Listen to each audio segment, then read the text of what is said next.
Now, the Prime Minister has said it's our moral duty to get schools reopened. As the government pushes ahead with plans for children to return to class next month, teachers, scientists and opposition politicians have all called for improvements to testing and tracing in order to make the school environment safer.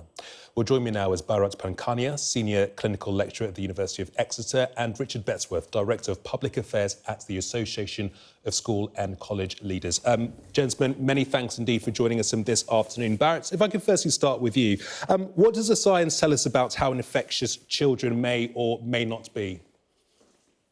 The science is not very clear, but the science does not tell us that children do not transmit infection. So we've got to take it empirically and say they may do, and then act accordingly. For us to hear repeatedly that children are not infectious is very difficult to believe when we haven't got the solid, peer-reviewed literature confirming that that is the case. Therefore, it's better to act in a preventative way, assume that they are infectious, and then make arrangements thereof. Richard, what do you make of the Prime Minister's comments? Because he does seem hell-bent on making schools reopen come September.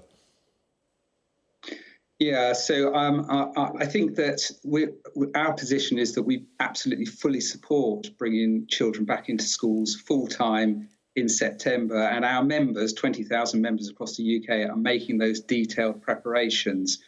I think that our concern really is around two aspects. One is the test and trace system at the sort of level that is required to prevent a second wave across society more generally? And if we end up in a second national shutdown, what is the plan B? And that's the question that we would like to get a clearer answer about.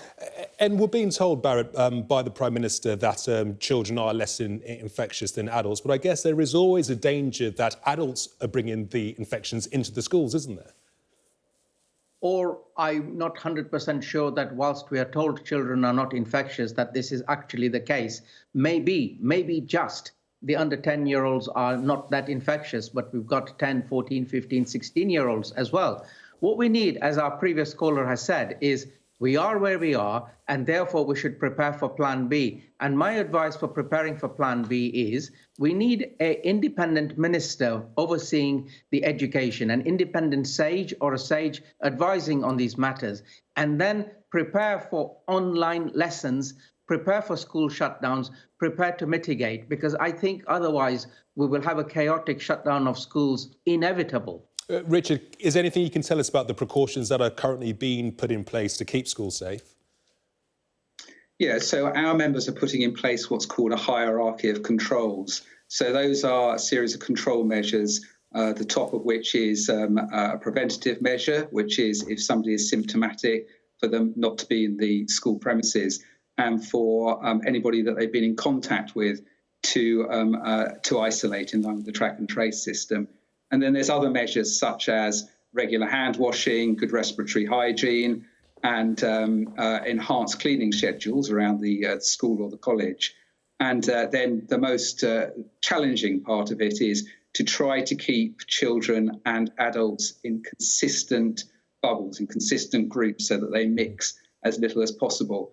The complexity of that is that while that is possible in some scenarios, in primary schools particularly, to have the group as a single class, in secondary schools, particularly in the later stages of secondary schools, that could be an entire year group, which could be 200-300 children. So that's a very, very challenging thing for schools to manage. But the schools are, as they always do with these things, they're just getting on with it, and they are putting in place those systems. Yeah, and on that point, Richard, just before I go to Bharat, I've spoken to more than one teacher who has said that idea of creating bubbles, social distancing in school, it's practically impossible in the school environment. You've got a bunch of kids who wouldn't have seen each other for a good few weeks over the summer holidays.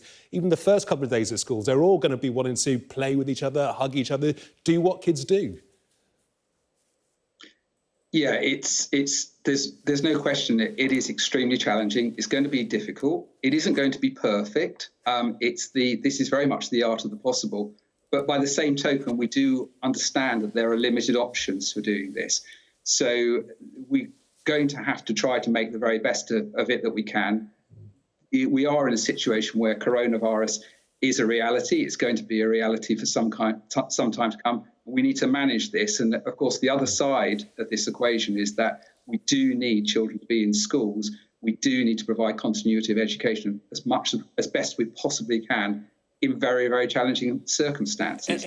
I think that parents can have a great degree of confidence in the work that schools are doing. But what I would reiterate is that if we do enter a situation where there's a second national shutdown, we really do need a plan B approach. And Barrett, on that point from Richard, I mean, this is all about managing risks here. I mean, the government is making a calculation, and I guess there is an understanding and a realisation that there will be some transmission in schools eventually. Yes, there will be, and therefore it is imperative that we prepare. And one of my preparation suggestions is we will need to have online teaching, because I'm aware of schools, and whenever we have an outbreak, they shut down. And when they shut down, it's uncontrolled shutdown, because the children don't necessarily go home and stay home. So what we need to do is plan for these scenarios and plan to mitigate against it. So one of the ways forward also is online tutorials and teaching sessions, so that half the pupils may be taught at the school in a more spaced out environment and the other half at home, and then you swap over and you keep on monitoring the situation. The best way forward also will be a succinct, a effective, a working test and trace system. We've got the ability to now test and get results within a couple of hours. So we need to also deploy that before September arrives. Richard, we do find ourselves in this funny position when the person that has been hired by the government to serve the interests of children appears to be at odds with the government. Just listen to what Anne Longfield has had to say, the Children's Commissioner, about more regular testing taking place in the school environment. That is something that the Prime Minister, we're being told, says that is not needed. Sufficient measures are in place. I mean, what do you make of Anne Longfield's position, and also what do you make of Gavin Williamson's, the Education Secretary's position? So I think that Anne Longfield has said some things which we absolutely would agree with and do agree with. So she said that education, opening of schools and colleges, education, young people in this country should be the priority. That's absolutely right. It should be the national priority. And frankly, it should have been the national priority from the beginning. But I think the early stages of this crisis, certainly with regards to education, were quite chaotic. There was a series of plans which were put forward by the government, which actually proved to be impossible to implement because the government's own guidance made them impossible to implement. That was back in June. The government put in place some measures which basically said you could only have 15 children, up to 15 children in a class in primary school at any one time, but then said we want all children back before the end of the summer term. Well, those two things couldn't possibly ever happen at the same time. So that's why we then saw the kind of disarray which occurred. And I think if we had planned that out, if that had been planned out from a better way, from an earlier stage, we could have got much more contact with children before the end of the summer term. So I think Anne Longfield is absolutely right that we really do need to make this a national priority. We really do need education to be a national priority, but it needs to be properly planned. And that was the lesson from the past few months, was making sure the planning is absolutely right. Richard Bettsworth, Director of Public Affairs at the Association of School and College Leaders, and Barrett Pankania, Senior Clinical Lecturer at the University of Exeter. Gentlemen, many thanks indeed for your time this afternoon. Thank you. Thank you.